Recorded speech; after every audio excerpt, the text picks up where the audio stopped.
Hello दोस्तों, नमस्कार। Welcome to study with Sachin sir.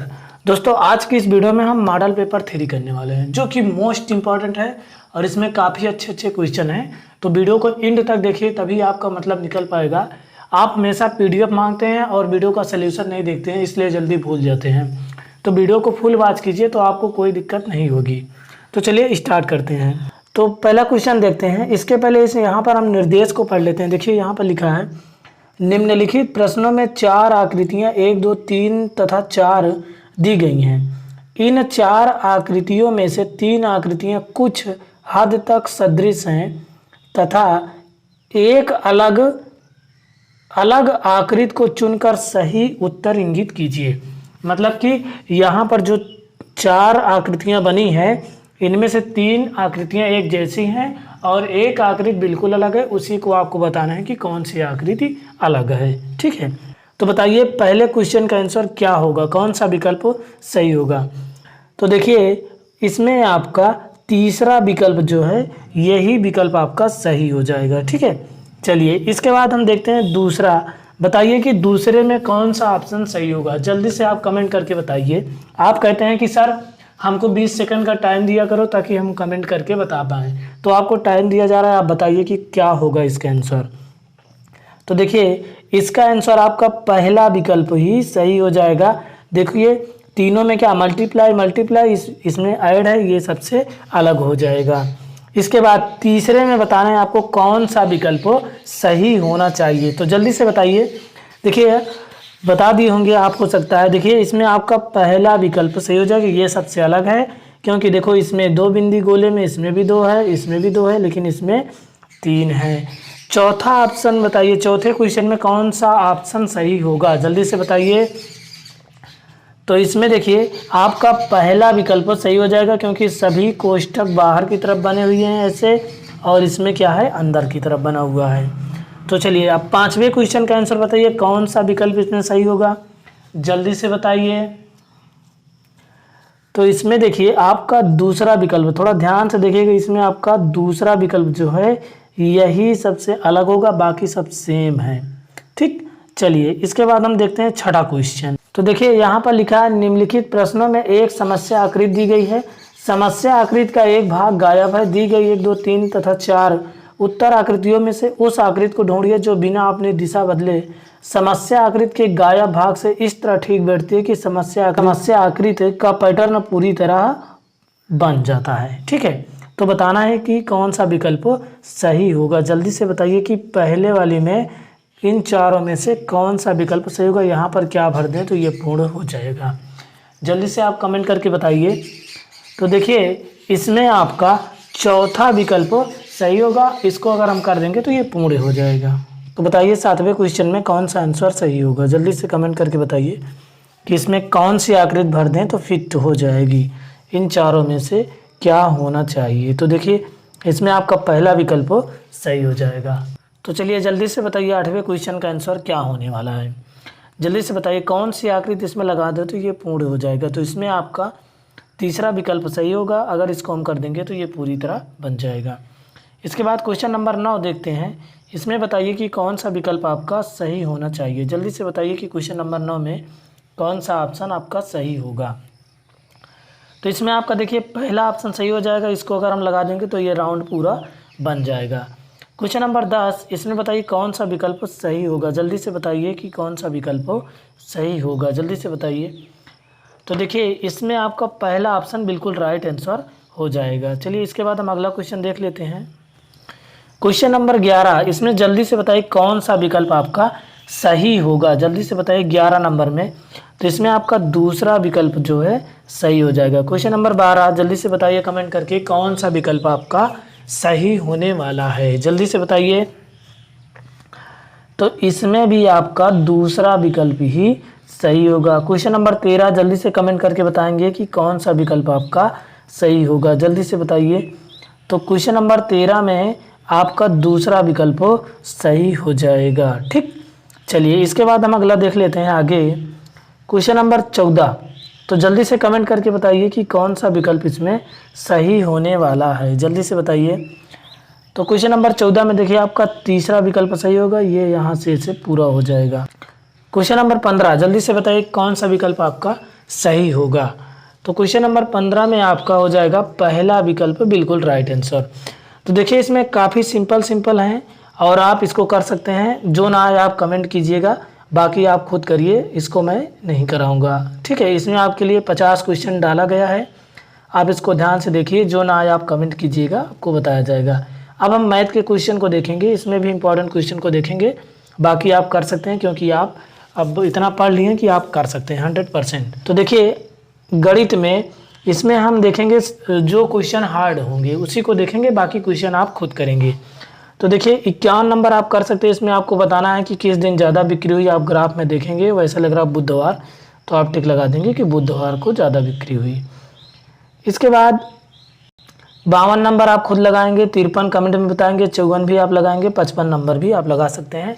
क्योंकि 1 से 5 तक तो आपका एकदम कंफर्म है, उसमें आपको कोई नहीं फंसा सकता, इतना मैं जानता हूँ। अगर आप चैनल पर हमारे पढ़ रहे हैं और पढ़ें, हमारा वीडियो देखें, तो गारंटी कि आपको इतने में कोई नहीं फंसा सकता। चलिए इसके बाद हम 56 देखते हैं। 56 नंबर में क्या करना है, कह रहा प्लेस वैल्यू स्थानीय मान, इसको आप खुद कर सकते हैं। 57 नंबर हम बता रहे हैं क्योंकि ये त्रिभुज वाली सवाल है। कह रहा है कि किसी त्रिभुज के तीनों कोणों का अनुपात 5:7:6 है, तो महत्तम कोण का मान कितना होगा। महत्तम कोण का मतलब है बीच वाले कोण का मान। तो देखिए एक त्रिभुज है, इस त्रिभुज का जानते हो कि ए, ये बी हो गया, ये क्या हो गया सी, यहाँ यहाँ यहाँ तीनों कोणों का योगफल कितना होता है 180 अंश होता है। ठीक है, हमको महत्तम कोण का मान बताना है, बीच वाले कोण का, यानी जो 7 है इसी को मान बताना है कि ये कितना होगा। तो हम मान लेते हैं कि माना इनके कोण 5x 7x और 6x है। ठीक है, अब हम जानते हैं त्रिभुज के तीनों कोणों का योगफल कितना होता है 180 अंश। तो इसको जोड़ेंगे 5 7 12 12 6 18x बराबर क्या हो जाएगा 180 अंश। ठीक है, 18 दहम्मा 180 हो गया। अब हम x बराबर क्या लिखेंगे 10 लिखेंगे। x का मान हमारा क्या है 10।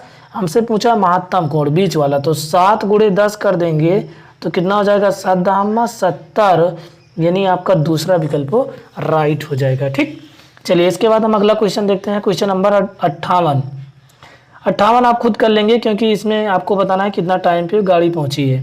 59 ये क्वेश्चन इंपॉर्टेंट है, इसको हम करते हैं। कह रहा है कोई आदमी 5 वर्षों के लिए 5% वार्षिक साधारण ब्याज पर उधार देता है।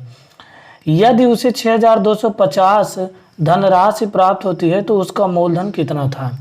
तो देखिए इसके लिए आप ट्रिक लगा लीजिए, जल्दी हो जाएगा, नहीं तो उस तरह लॉन्ग सोल्यूशन होगा। 6250 लिखिए, मल्टीप्लाई क्या करेंगे 100 और बटे में यहाँ पर देखिए यहाँ 5 वर्षों, यहाँ क्या 5%, तो जो दोनों दर है और जो समय है, समय और दर दोनों को मल्टीप्लाई करिए और 100 में जोड़ दीजिए। तो 5×5 क्या हो जाएगा 25 और 100 में जोड़ेंगे तो 125 हो जाएगा। ठीक है, अब इन दोनों को हम डिलीट कर देते हैं इधर। तो यहाँ पर क्या हो जाएगा 125, 25 चौको 100, 25 पंच 125, 5 से काटिए 5 के नाम 5, इसको काटेंगे 5 के नाम 5, 5 दूनी 10, 5 5 25, 5 0 0, 1250 ये या 4 ये 1250 × 4 हम कर देंगे तो 4 0 0 और 4 पंचे 20, 4 दूनी 8 2 10, 4 के नाम 4 1 5, यानी 5000 ये आपका क्या हो जाएगा आंसर हो जाएगा। किसमें यार आपका दूसरा विकल्प राइट है। ठीक है, चलिए इसके बाद हम देखते हैं 60 नंबर क्वेश्चन। एक ट्रेन जिसकी लंबाई 50 मीटर है 200 मीटर लंबे प्लेटफॉर्म को 20 सेकंड में पार करती है, तो ट्रेन की चाल कितनी है। तो देखिए आपको बताया गया है चाल दूरी समय चैप्टर में कि जो रेलगाड़ी की लंबाई और प्लेटफॉर्म की लंबाई दोनों को जोड़ देते हैं तो क्या निकलता है दूरी। तो दोनों को हम इक्वल करेंगे, कितना हो जाएगा 250 हो जाएगा। ठीक, यहाँ समय कितना दिया 20 सेकंड, बटे कर देंगे 20, तो इससे क्या निकलेगा चाल, क्योंकि स्पीड बराबर क्या होता है डिस्टेंस अपॉन टाइम। ठीक है, यहाँ बटे 20 कर दे, 0 से 0 कैंसिल, ये किस में आएगा हमारा मीटर पर सेकंड में, क्योंकि ये मीटर है और ये सेकंड है। लेकिन हमसे उत्तर पूछा है किलोमीटर प्रति घंटे में, तो हम क्या करेंगे, हम यहाँ से 25/2 बचा, इसमें हम 18/5 से मल्टीप्लाई कर देंगे तो ये बन जाएगा किलोमीटर प्रति घंटे में। तो 5 5 25 हो गया, 2 9 18 और 5 × 9 करेंगे 5 9 45, यानी कि आपका कौन सा विकल्प आ रहा है तीसरा विकल्प आपका सही हो जाएगा 45 किलोमीटर पर आवर्स। ठीक, चलिए क्वेश्चन नंबर 61 61 को आप कमेंट में बताइए कितना आंसर आएगा, ठीक है, क्योंकि इसका सोल्यूशन मैंने कराया है। अगर नहीं लगा पाएंगे तो कमेंट कीजिए, ज़रूर बताऊंगा। चलिए क्वेश्चन नंबर 62 कह रहा है किसी वस्तु के अंकित मूल्य 750 को बढ़ाकर 800 रुपये कर दिया गया हो तो लाभ प्रतिशत कितना होगा। तो देखिए इसमें आपको सबसे पहले देखना, जो अंकित मूल्य को बढ़ाकर 800 कर दिया गया, 750 से 800 यानी बढ़ा कितना 50 रुपये। तो यहाँ पर जो 50 हम लिखेंगे बटे, और यहाँ अंकित मूल्य जो है उसी को लिखेंगे बटे अंकित मूल्य इंटू 100%, ठीक है। तो यहाँ से हमारा निकल जाएगा 0 0 कैंसिल, 25 3 75, 25 दूना 50, 2 दाम में क्या हो जाएगा 20/3 हो जाएगा, भाग देंगे तो 3 छंग 18, 6 सही 2/3 आएगा। किसमें आ रहा है आपका चौथा विकल्प बिल्कुल राइट आंसर हो जाएगा, ठीक है, आपका चौथा विकल्प सही हो जाएगा। चलिए इसके बाद क्वेश्चन नंबर 63 देखिए, कह रहा है 3 आदमी 8 लड़के किसी काम को 15 दिन में करते हैं तो 6 आदमी 4 लड़के उस काम को कितने दिन में करेंगे। तो देखिए 3 आदमी हैं, मैन और बॉयज, ठीक है, मैन कितने 3, बॉयज कितने हैं 8, तो इन दोनों का एलसीएम निकाल लीजिए, कितना हो जाएगा 24 हो जाएगा। जब हम 3 से 24 में डिवाइड करेंगे तो आएगा 8, और 8 से 24 में करेंगे तो आएगा 3, ठीक। अब इसके बाद कह रहा है 15 दिनों में, देखिए यहाँ पर दिया 6 आदमी 4 लड़के, तो यहाँ जो मैन है यहाँ कितना है, एक आदमी के एक दिन का काम 8 का आ रहा है, तो 6 गुणे 8 करेंगे 6 कितना हो जाएगा 48, प्लस यहाँ 4 लड़के, यहाँ कितना आ रहा है 3, तो 4 3 क्या हो जाएगा 12, तो जोड़ेंगे टोटल तो कितना हो जाएगा 8 2 10 और 4 1 5 हासिल 1 6 60 हो गया। तो हमारा नियम क्या कहता है कि दिन गुणे लासा, क्या होता है दिन गुणे लासा। तो यहाँ हम इसको लिखेंगे 15 गुणे, देखो दिन 15 दिया है, 15 गुणे लासा कितना है 24, और बटे में इसको टोटल जोड़ने पर आया था 60, तो यहाँ पर हम 60 कर देंगे। 15 के नाम 15, 15 चौको 60, 4 से इसको काटेंगे 4 छंग 24 यानी 6 आ गया। किसमें आ रहा है आपका दूसरा विकल्प सही है। इस टाइप का क्वेश्चन वर्क एंड टाइम में मैंने पूरा कराया है, एक एक सवाल आप जाकर देख सकते हैं, आपका कॉन्सेप्ट बिल्कुल क्लियर हो जाएगा। चलिए इसके बाद क्वेश्चन नंबर 64 आप खुद करेंगे, 65 आप खुद करेंगे, 66 भी आप खुद ही करेंगे, क्योंकि इसमें आपको बताना है कि कौन सा ग्राफ में ज़्यादा है कौन सा कम है, जोड़कर बताना है। 67 भाई ये तार्किक है, आप इसको खुद बताएंगे x y z w का मान क्या होगा, जो कमेंट करके बताएगा उसका रिप्लाई दिया जाएगा, ठीक। इसमें आपको बताना है कि इन चारों ऑप्शन में कौन सा विकल्प सही होना चाहिए। इसके बाद आगे का क्वेश्चन देखते हैं, क्वेश्चन नंबर 68। तो इसको टॉप 10 क्वेश्चन मैंने बता दिया था, और अगर आप चैप्टर 3 में हैं आप इसको लगा सकते हैं, 100% लगा सकते हैं। कह रहा है कि किसी आयताकार खेत की लंबाई उसकी चौड़ाई की 3 गुनी है तथा परिमिति 32 मीटर हो तो उसका क्षेत्रफल कितना होगा। अगर आप एरिया पेरीमीटर एंड वॉल्यूम पढ़े हैं तो आप इसको तुरंत लगा सकते हैं, नहीं पढ़े तो आपके पास अभी मौका है, 1 घंटा 43 मिनट का वीडियो, पूरा चैप्टर समाप्त है, विगत वर्ष अभ्यास प्रश्न प्रयास कीजिए, जाकर देख लीजिए, 100% क्लियर हो जाएगा हमेशा के लिए।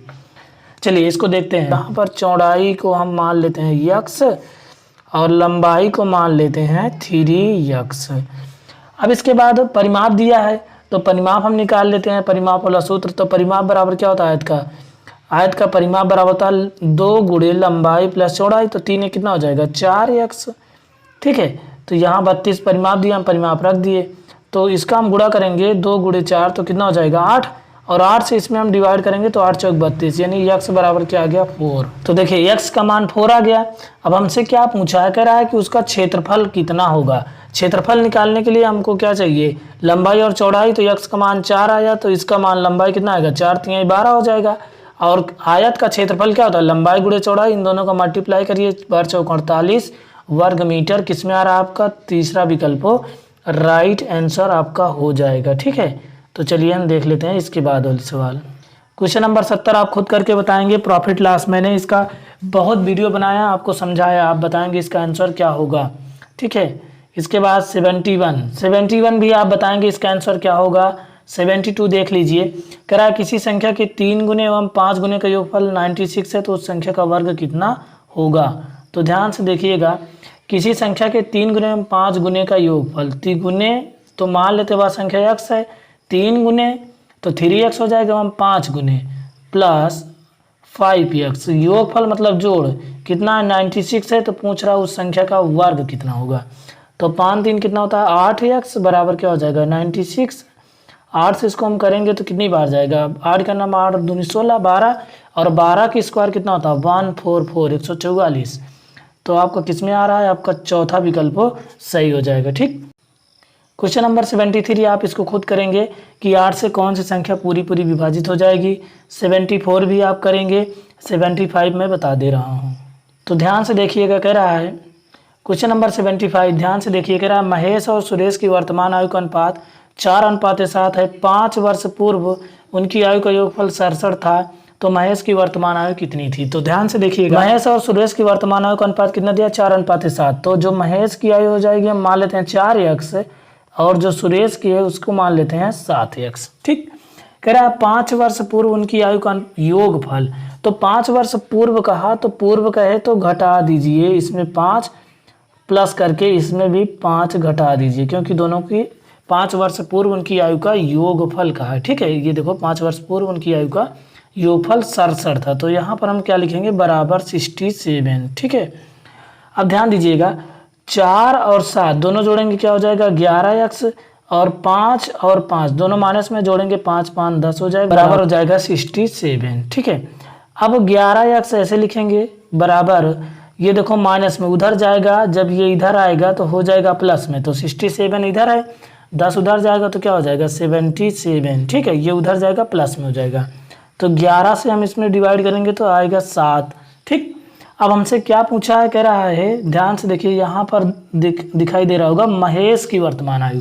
ठीक है, महेश की, तो महेश यहाँ हम क्या माने 4x माने हैं, तो 4 से 7 मल्टीप्लाई कर देंगे तो कितना हो जाएगा 28 ईयर्स, यानी महेश की आयु कितना है 28 वर्ष।